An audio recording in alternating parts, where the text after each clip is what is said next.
कैसे स्टेट की गुंडागर्दी को बंद किया जा सकता है, उसको नकेल कसी जा सकती है। लोकतंत्र के मुताबिक लोगों के घर बनाए जा सकते हैं, तोड़े नहीं जा सकते। आप घर गिरा कैसे सकते हो? किसी का घर गिराना, बुलडोजर घुमाना सरेआम गुंडागर्दी है, तानाशाही है। किसी के बाप का राज है क्या? इस देश के युवाओं को, ज्यादातर लोगों को नारे लगवा लगवा के उनकी जवानियां खराब कर रही हैं सारी पॉलिटिकल पार्टियां। जिसको अपने आप को सफाई देने के लिए लोगों के घर तोड़ने पड़े, उनके बोलने पे पाबंदी लगानी पड़े और उसको मार पिटाई करनी पड़े, ये चोर की दाढ़ी में तिनका होता है। कोलिजियम तो एक महाकारण है। निरंकुश तो इसलिए ना, बहुत बार पहले कोलिजियम से भी पहले क्या हो रहा था। हमारे साथ हैं बलराज मलिक सर, जो कि सुप्रीम कोर्ट के वरिष्ठ वकील हैं। सर, यूपी से लगातार खबरें आ रही हैं कि किस प्रकार से यूपी सरकार नोटिस देने के बाद तुरंत जो है मकान तोड़ दे रही है, और सुप्रीम कोर्ट बार बार ये निर्देश दे रहा है कि किसी भी मकान को तोड़ने से पहले आप 15 दिन पहले नोटिस देंगे। दूसरी बात कि सिर्फ आरोपी होने के आधार पे किसी का मकान तोड़ा नहीं जा सकता। लेकिन सुप्रीम कोर्ट के निर्देश के डायरेक्शन के बाद भी जो है सरकार है कि मानने का और रुकने का नाम नहीं ले रही है। सर, तो आप सर खुद एक वकील हैं, सर आप क्या कहना चाहेंगे? मैं इसमें ये कहूंगा, ये संविधान का उल्लंघन है और ये डेमोक्रेसी के हिसाब से देश और राज्य नहीं चल रहे। इससे साबित होता है कि देश का बहुत नुकसान हो चुका है, संविधान का भी और डेमोक्रेटिक वैल्यूज का भी। और इससे हाई कोर्ट और सुप्रीम कोर्ट का भी की डिग्निटी पे हमला है। ये हमला देश की जनता की तरफ से नहीं है। देश की जनता तो हाई कोर्ट और सुप्रीम कोर्ट की डिग्निटी को बचाना चाहती है, विश्वास करना चाहती है और उसको मजबूत देखना चाहती है। मगर यहाँ पर कहीं ना कहीं हाई कोर्ट सुप्रीम कोर्ट खुद कमजोर साबित हो रही हैं स्टेट की के आगे। स्टेट जब तानाशाही दिखाता है, राजशाही दिखाता है, व्यक्तिवाद दिखाता है, उसके सामने सुप्रीम कोर्ट की ये कमजोरी है। मगर अब सुप्रीम कोर्ट ने जो एक तरह से नोटिस किया है, इस बात पे कमेंट किया है जस्टिस ओक यानी जस्टिस ओका की कोर्ट ने, जी। वो काबिले तारीफ है। और सुप्रीम कोर्ट में जस्टिस ओक यानी जस्टिस ओका जी। एक ऐसे जज हैं जो जानते हैं, समझते हैं how to interpret the law as per the constitution, और कैसे स्टेट को पकड़ा जा सकता है और कैसे स्टेट की गुंडागर्दी को बंद किया जा सकता है, उसको नकेल कसी जा सकती है। ये गट्स सबसे ज्यादा अगर आज किसी जज में है तो जस्टिस ओका में ये गट्स हैं। और उनकी वजह से सुप्रीम कोर्ट पे लोगों का विश्वास बरकरार है। वो एक मुख्य रोल अदा कर रहे हैं। सर, सुप्रीम कोर्ट को ये अधिकार है कि अगर कोई उनके आदेश को नहीं मानता है तो कंटेम्प्ट का मामला होता है, लेकिन बार बार राज्य सरकार उनके निर्देशों को नहीं माने और सुप्रीम कोर्ट ये कहे कि हमारा दिल दुखता है, हमारी आत्मा दुखती है। तो सर, ये जो ये स्थिति है सर, इस पे क्या कहेंगे सर? अरे, सुप्रीम कोर्ट का आत्मा दुखती है तो इसका मतलब देश की आत्मा तो रो रही है। और देश की कॉन्शियस रो रही है, उसको बचाने की ड्यूटी किसकी है? सुप्रीम कोर्ट की है, सुप्रीम कोर्ट में बैठे हुए जजों की है। इमीडिएट उनको बुलाना चाहिए जो इस तरह की गुंडागर्दी करते हैं, जो लोगों को नोटिस भी 2 नंबर में देते हैं। असली नोटिस जो दिया उसके तुरंत बाद उन्होंने जो सही तरीके से जो एक नोटिस सर्व हुआ, जी। उसको तो इमीडिएट अगले दिन उन्होंने घर गिरा दिया। That is in violation of supreme court direction, supreme court guidelines. और ये गलत है। कॉन्स्टिट्यूशन के मुताबिक, कॉन्स्टिट्यूशनल वैल्यूज के मुताबिक, लोकतंत्र के मुताबिक लोगों के घर बनाए जा सकते हैं, तोड़े नहीं जा सकते। लोगों ने अगर घर बना भी लिया किसी ने इलीगल तरीके से, तो घर इलीगल नहीं हो जाता, तरीका इलीगल होता है।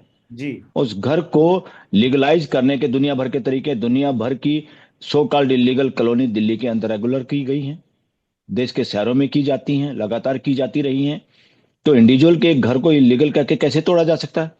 ये बदमाशी है, ये लोकतंत्र में नहीं चल सकता। ये मुख्यमंत्री। लोकतंत्र में नहीं चल सकता। और अगर चलता है तो जी। कोर्टों की कमजोरी है, कॉन्स्टिट्यूशन कोर्ट की कमजोरी है कि लोगों के साथ इस तरह का व्यवहार बिना लोगों को दोषी साबित किए कोर्ट के अंदर आप घर गिरा कैसे सकते हो? जिसका भी घर है वही इलीगल है। अरे, आज इलीगल घर पे जाएं तो इस दिल्ली की सारी, जिनको रेगुलराइज्ड कॉलोनी या सोसाइटी कहते हैं, उन सोसाइटी में भी जाएंगे तो हर एक का घर तोड़ना पड़ेगा, क्योंकि सब ने कुछ ना कुछ परिवर्तन किया हुआ है एज पर जो उनके लॉ में है, जो नक्शे पास करवाए हैं। इसका मतलब ये देश लॉ को मानने वाला नहीं है, ऐसा नहीं कह सकते। या ये देश सारा का सारा अपराधी, ऐसा नहीं कह सकते। कौन है ये लोग अपराधी कहने वाले? देश के जनता के मुताबिक कॉन्स्टिट्यूशन की इंटरप्रिटेशन करनी होती है। कॉन्स्टिट्यूशन तभी लिविंग डॉक्यूमेंट है जब उसके अंदर रहने वाले लोगों के मुताबिक उसकी इंटरप्रिटेशन की जाती है, उस जी। मानवता के मुताबिक इंटरप्रिटेशन की जाती है जो उस देश में रहते हैं।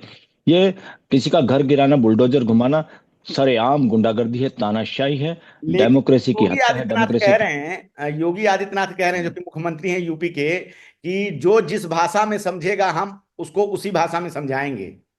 ये भाषा बकवास है। हम्म। एक मुख्यमंत्री की भाषा नहीं हो सकती, किसी गुंडे मवाली की भाषा हो सकती है।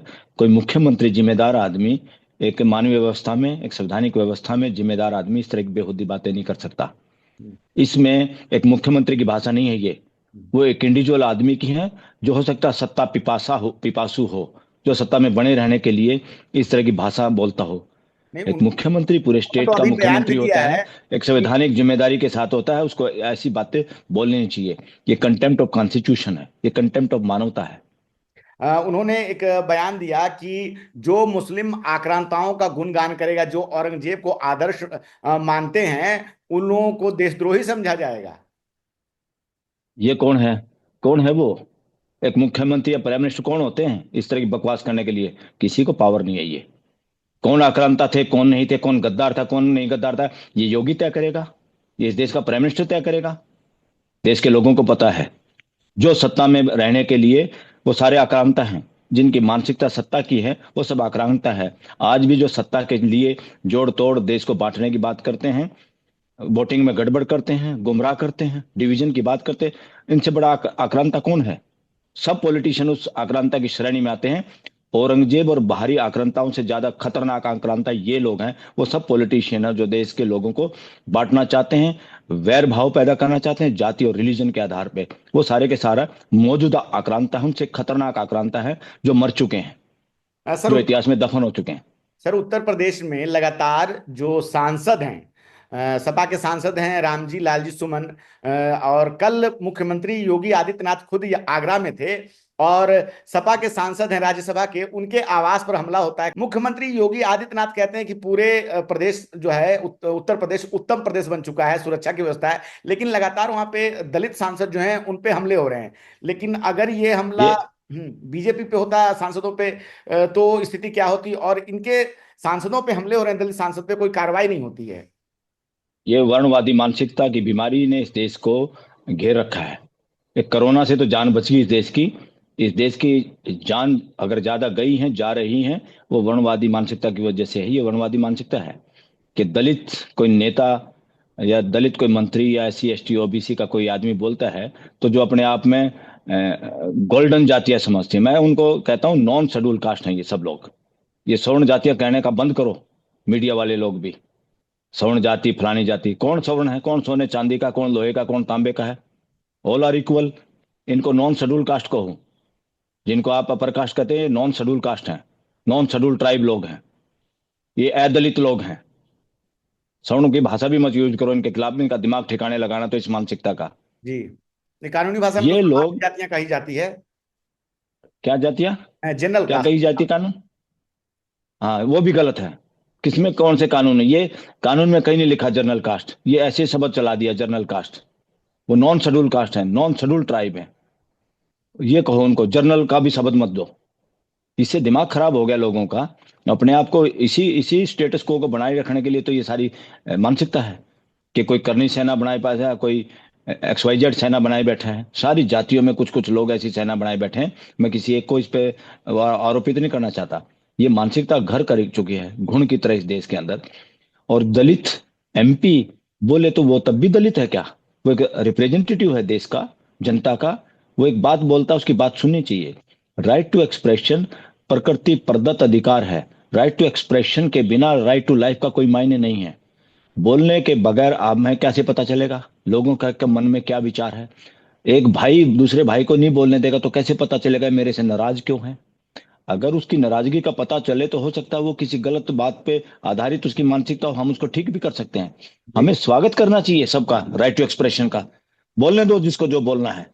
कोई ऐसा आदमी नहीं देश का सिटीजन जो जब नॉर्मल मानसिकता में होता है ये कि वो किसी का कानून दुश्मन का है या राज किसी है को कि नीचा नहीं दिखाना सर? चाहता कि, है। अभी कुणाल कामरा जो कि उन्होंने एक शो किया और उसमें एक पैरोडी गाया, कानून का, और हाँ, उनके स्टूडियो कि में हमला कानून हो का जाता एक, ये एक तो इसको कानून का राज मत कहो, ये राज ही तो बीमारी है। राज का मतलब शासन, शासन को जूते मार चुके हैं हम। उसके बाद संविधान आया, देश आजाद हुआ, ना राजा ना शासन, ना राज। राज कब होता है? जब राजा होते हैं। जी ये जी। राजवाज कुछ नहीं है। हम्म। ये आप भाषा यूज करते हैं, बीजेपी का राज, कांग्रेस का राज, किसी के बाप का राज है क्या? यहाँ राज नहीं है। यहाँ मानवीय व्यवस्था स्थापित करने के लिए संविधान है, भारतीय संविधान। हम्म। भारतीय संविधान सबको साथ लेके 140-42 करोड़ के परिवार को लेके एक व्यवस्था बनाता है। जैसे हम घर में 5-10 आदमी होते हैं, अपनी व्यवस्था बनाते हैं, किसको कहाँ सोना, कैसे रहना, कौन कमाएगा, कौन खर्च करेगा, कैसे बिजली का बिल भरा जाएगा।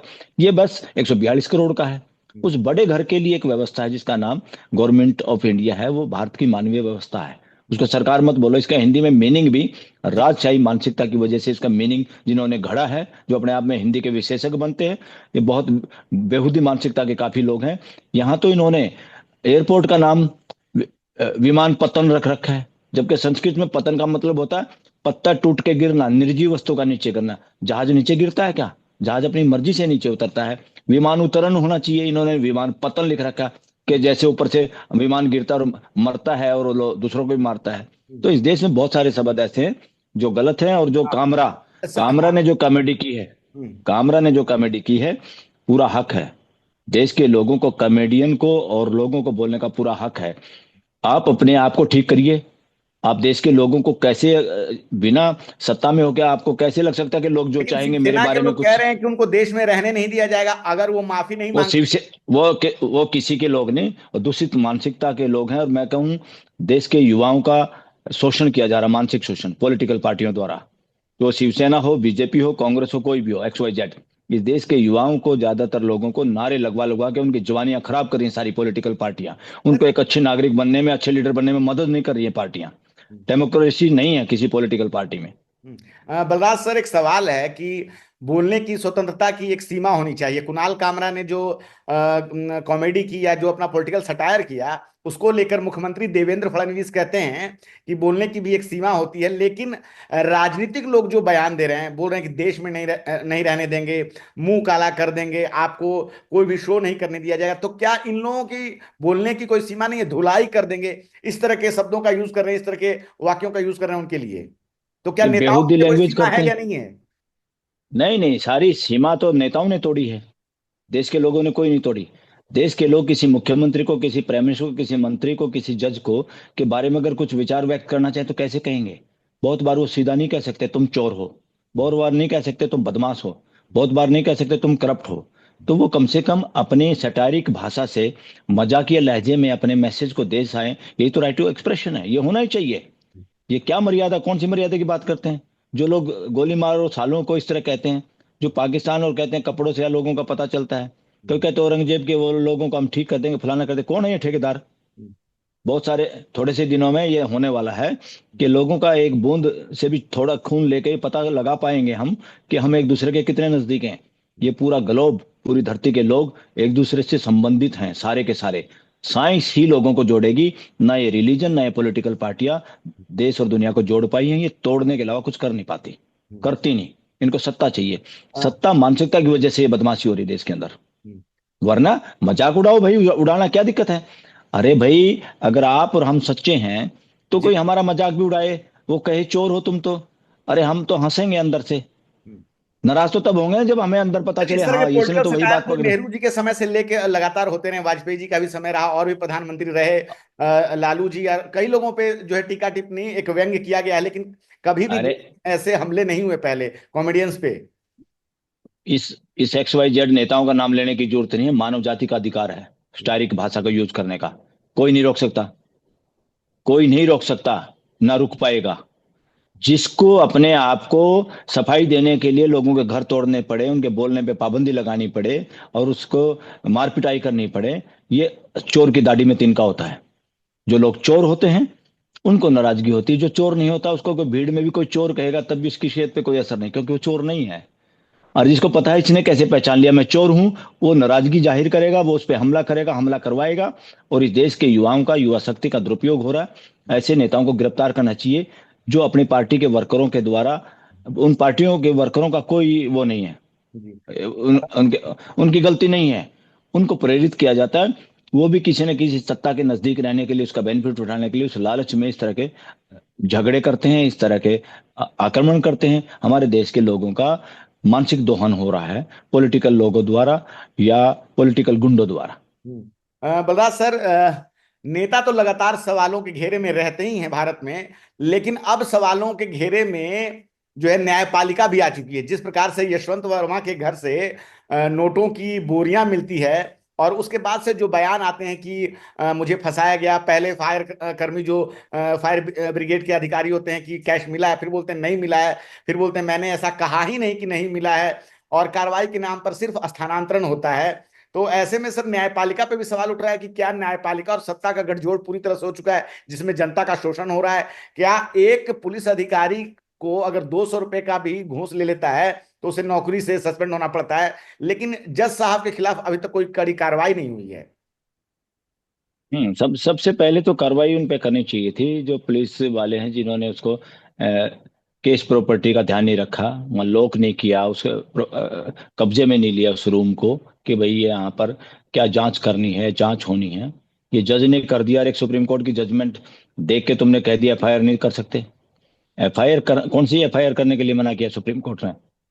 सिर्फ इसलिए किया है फायर करने के लिए। उस एफआईआर में जैसे कोई आरोप लगा दे किसी पे कि फलाने जज ने मुझे छेड़ दिया, कोई लड़की आरोप लगा दे, या मेरे से किसी ने रिश्वत ली है, ये आरोप लगा दे। ये तो आरोप क्या था, ये तो एविडेंस था कि जी। घर में नोट पाना, किसी जज के घर में नोट पाना, उसके एफआईआर दर्ज करनी चाहिए थी। वो सुप्रीम कोर्ट का केस के अंदर भी नहीं आती ये बात। आईपीसी के तहत जो भी काम पुलिस को करना चाहिए था, पुलिस की ड्यूटी बनती तो वो काम करना चाहिए था, इसमें ये नहीं हुआ। इससे ये होगा कि इस देश में कानून की व्यवस्था नहीं है, सिस्टम ऑफ लॉ नहीं चल रहा, यहाँ पिक एंड चूज चल रहा है। यहाँ पे कुछ लोग अभी भी वही हैं, वो राज दरबारी हैं, उनका कोई कुछ बिगाड़ नहीं सकता, उनके खिलाफ आप कार्रवाई नहीं कर सकते। या ऊपर के जो लोग हैं जो अपने आप को राज दरबारी सत्ता समझते हैं, का चाहे वो गठजोड़ है सत्ता में है। न्यायपालिका और कार्यपालिका, बिल्कुल पूरी तरह से इसमें। हाँ हाँ बिल्कुल, ये गठजोड़ तो दिखाई दे रहा है। अभी देश में जो डेमोक्रेसी के या डेमोक्रेटिक जो वैल्यूज हैं, मूल्य हैं, उसके लिए तो बहुत कुछ करना बाकी है क्या देश आम में। आदमी के लिए कानून और ये अलग सारा है, जजों के लिए अलग है, मंत्रियों के लिए अलग है? किसको किसको दोष दें कि पॉलिटिशियन ज्यादा भ्रष्ट हैं, कि जुडिशरी में बैठे हुए लोग ज्यादा भ्रष्ट हैं, या ब्यूरोक्रेसी में बैठे हुए ज्यादा भ्रष्ट हैं? देश को तो उल्लू बनाया जा रहा है, देश को मूर्ख बनाया जा रहा है। देश इंतजार कर रहा है कि मानवीय व्यवस्था स्थापित कैसे हो एज पर द कॉन्स्टिट्यूशन। कैसे इस देश में से जानबूझ के जो अननेसेसरी जाति रिलीजन की जो बातें चलाई जा रही हैं। अभी तक तो जाति रिलीजन की बात वैसे कमजोर हो जाती सर एक अगर सवाल सारे लेंगे सर। नागरिकों को हाँ एक समान समझते, अगर सर, सभी को एक समान समझते हैं। जी बोलो। सर, न्यायपालिका की बात करें तो सर पाकिस्तान है जहां की न्यायपालिका के आदेश के कारण वहां के प्रधानमंत्री को अपना पद छोड़ना पड़ता है। तो क्या भारत हम्म। में अभी न्यायपालिका उतनी मजबूत नहीं है? नहीं नहीं नहीं, मैं नहीं समझता पाकिस्तान से ज्यादा मजबूत है भारत की न्यायिक व्यवस्था। हम्म। पाकिस्तान की न्यायिक व्यवस्था में तो जिस जज को सरकार ने, निरंकुश सरकार ने हटा दिया था चीफ जस्टिस को, उसको वहां के वकीलों ने स्ट्राइक करके और देश के लोगों ने सड़क पे आके एकजुट होके, अब वो हर जाति रिलीजन भाषा से ऊपर उठ के जो अपने ताकत दिखाई थी, वो चीफ जस्टिस दोबारा नौकरी ज्वाइन कर पाया था। ऐसा इतिहास पूरी धरती पे नहीं किसी देश में। हम्म। तो पाकिस्तान तो बहुत मायने में इंडिया से बहुत ज्यादा आगे है। देखिए। हमारे यहाँ जो मानवीय मूल्य है वो घटते जा रहे हैं, पाकिस्तान में मानवीय मूल्य अभी भी हमारे से ज्यादा हैं, ये कहना पड़ेगा। इंडिया का कोई भी आदमी पाकिस्तान में जाता है और जब वापस आता है तो उसको पता लगता है कि कितनी मेहमानवाजी है वहां पर इंडिया के लोगों के प्रति अभी भी। अरे इंडिया के लोग हैं हमारे, हर जाति के लोग जो पलायन करके मुसलमान के नाम पे पाकिस्तान में गए हैं, आज भी अपनी संस्कृति धरोहर यहाँ की भाषा जो थी वो बचाए हुए हैं, उनको फक्र है। और जब लोग यहाँ से वहां जाते हैं, इतना मेहमानबाजी करते हैं, याद नहीं रहता। हम तो उसके सामने बिल्कुल कमजोर हो गए हैं मेहमानबाजी में भी। इंडिया के लोग अगर पाकिस्तान के आते, हमारे ऊपर चश्मा ऐसा चढ़ा दिया कि वो सारे आतंकवादी हैं, वो मीडिया सारे के द्वारा तो गड़बड़ दिखाया लोग हैं। जाता है सर, वहां से जो आतंकवाद प्रेषित है वो भी तो एक ये मुद्दा है। जानबूझ के, ये वर्णवादी ताकतों ने, सिर्फ वर्णवादी ताकतों ने, वर्णवादी ताकतें इंडिया और पाकिस्तान को मिलने नहीं देना चाहती। हम्म। क्योंकि वर्णवादी ताकतें जो कब्जा किए बैठी हैं सत्ता पे और साधन पे, वो जो अ, इस्लाम के जो मूल्य हैं वो जी। वर्णवादी ताकतों के खिलाफ हैं। वो वर्णवाद की चूल्हे हिलाते हैं। वो वर्णवाद जहां पे टिका हुआ है जिस ढोंग पे, उस ढोंग को खिसकाते हैं।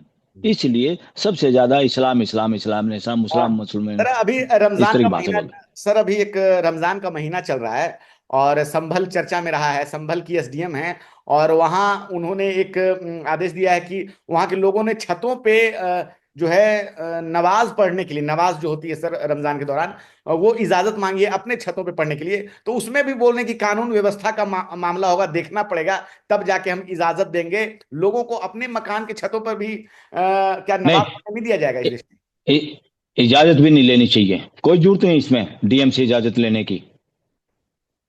ये कोई मैं प्रोसेशन कर रहा हूं, मैं कोई सार्वजनिक स्थान पे काम कर रहा हूं? हम अपने घर में अपने मेहमानों को बुलाएं, अपने घर के अंदर अपने घर की छत पे कुछ भी करें, ऐसा काम जो दूसरे को डिस्टर्ब नहीं कर रहा हो, तो इसमें कौन डीएम है, कौन सीएम है, कौन पीएम है, किसकी इजाजत चाहिए? नॉनसेंस है, डेमोक्रेसी में ऐसा नहीं चल सकता। ये राजशाही में ऐसा होता है कि राजा के बिना पत्ता नहीं हिलेगा। सर एक, कौन है ये डीएम? हम्म, इनको संविधान की नॉलेज है कि नहीं है? तो सर इस तरह की स्थितियां हैं अभी देश में। एक आखिरी सवाल आपसे लेंगे कि क्या कॉलेजियम भी इसके पीछे एक कारण है, जिस प्रकार से जज जो है निरंकुश होते जा रहे हैं? देखिए, कोलिजियम तो एक महाकारण है। निरंकुश तो इसलिए ना, बहुत बार पहले कोलिजियम से भी पहले क्या हो रहा था, जब से इंदिरा गांधी के वक्त से, जब वो इलेक्शन पटिशन में हारी थी, राजनैण ने उसको के केस में हार गई थी उसको, और 6 साल पे बैन लगा दिया था जी जी। इलेक्शन लड़ने से। तब से उसने तो सोच लिया कि सारे जज ऐसे बनाने हैं जो बिल्कुल मदारी के बंदर की तरह हों, जो मेरे हिसाब से चलें। और क्या क्या नहीं हुआ, कैसे कैसे लोग जज नहीं बनाए। और अभी भी ऐसा हुआ, अभी भी ऐसा हुआ।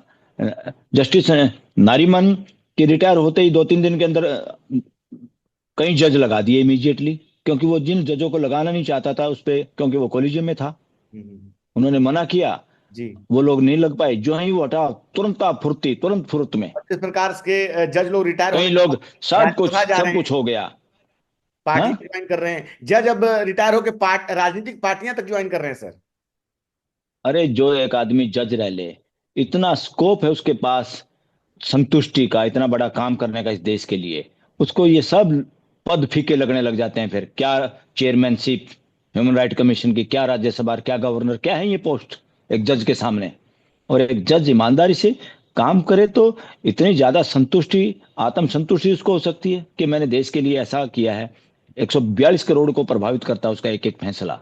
और न केवल इंडिया के लोगों को, अगर अच्छा फैसला करता है पूरी दुनिया में स्वागत होता है। कितने जज हमारे, जो दुनिया की दूसरी कोर्ट उनको कोर्ट करती है, उनका उदाहरण देती है, बिरले जज हैं। एक आध जज को छोड़ के इस देश के किसी जज का, ज्यादा जजों का बाहर नाम नहीं लिया जाता। और वो जज जो थे, वो उनको देश याद करता है, जिन जजों के बारे में दूसरा देश के लोग भी याद करते हैं, उनकी जजमेंट को याद करते हैं, दूसरे उदाहरण देते हैं दूसरी कोर्टों में। तो जज के बाद कौन सी नौकरी है? और इतनी पूरी तनख्वाह के साथ रिटायर होते हैं, नौकर चाकर भी मिलते हैं, फैसिलिटी मिलती है, क्या चाहिए इनको? राज्यसभा में क्या करेंगे? के कोई बावजूद भी गोगोई कैश, गया था। कैश इतनी भारी मात्रा में मिला, तो कहीं ना कहीं अब तो लोगों के मन में आ रहा है, यानी कि जज साहब पैसे लेके ही फैसले। बल्कि बल्कि एक गड़बड़ चल रही है देश के अंदर।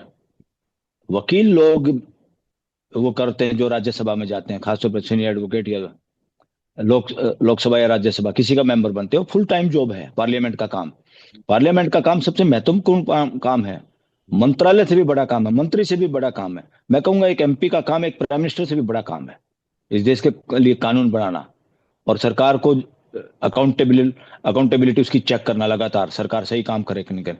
ये पार्लियामेंट कमजोर हो गई देश की, तभी तो बदमाशी होती है। मंत्री जब तो घूस लेते हैं, जब तो मंत्री बदमाशी करते हैं, तभी तो देश में प्रोफेसर और वाइस चांसलर एक ही टाइप के लोग लगते हैं। ये सारी जो बदमाशी, और क्या कर रहे हैं पार्लियामेंटेरियन। इसलिए वकीलों को, पार्लियामेंट का मेंबर हो तो उसको वकील की वकालत की प्रैक्टिस पे टोटली बैन होना चाहिए। कुछ लोगों ने इसको धंधा बना लिया एक तरह से, वो पॉलिटिकल पार्टियों में हैं, वही लोग फिर राज्यसभा लोकसभा के मेंबर हैं, वो इधर उधर दोनों का वो काम करते हैं। सेपरेशन ऑफ पावर के हिसाब से हमारे संविधान में है, विधायिका अलग है, कार्यपालिका अलग है, जुडिशरी अलग है, इसीलिए वकालत का काम बिल्कुल अलग है, और विधायिका का, पार्लियामेंट का काम, विधानसभा का काम बिल्कुल अलग है। और फुल टाइम जॉब है, उसको उस वक्त प्रैक्टिस नहीं, उसके लिए उसको तनख्वाह मिलती है, सारी उम्र पेंशन मिलती है, टोटली मैंने बहुत सारे गंदे बेहुदे कानून देश में चल रहे हैं जिनको खत्म करने की जरूरत है, जुडिशियल रिफॉर्म करने की जरूरत है, और इलेक्शन रिफॉर्म करने की जरूरत है, पॉलिटिकल रिफॉर्म करने की जरूरत है। सारी पॉलिटिकल पार्टियां घराने बन चुके हैं, बीजेपी भी घराना बन चुकी है। हाँ, बीजेपी भी घराना बन चुकी है, तो देश के ये हालात है। खैर सर, आपने अपना कीमती समय दिया हमें, इसके लिए बहुत बहुत धन्यवाद। अ, और भी जब खबर होती है तो सर हम आपसे फिर से जुड़ना चाहेंगे और फिर आपसे बात करना चाहेंगे सर। धन्यवाद सर। जी नमस्कार। दस्तक की आपसे गुजारिश है कि अगर इसको बचाना चाहते हैं तो नेशनल दस्तक को सब्सक्राइब करने के लिए रेड कलर के सब्सक्राइब बटन को दबाएं, फिर बेल आइकन की घंटी दबाएं। नेशनल दस्तक को बचाने के लिए बहुत जरूरी है कि हर खबर को शेयर करें, लाइक करें, कमेंट जरूर करें।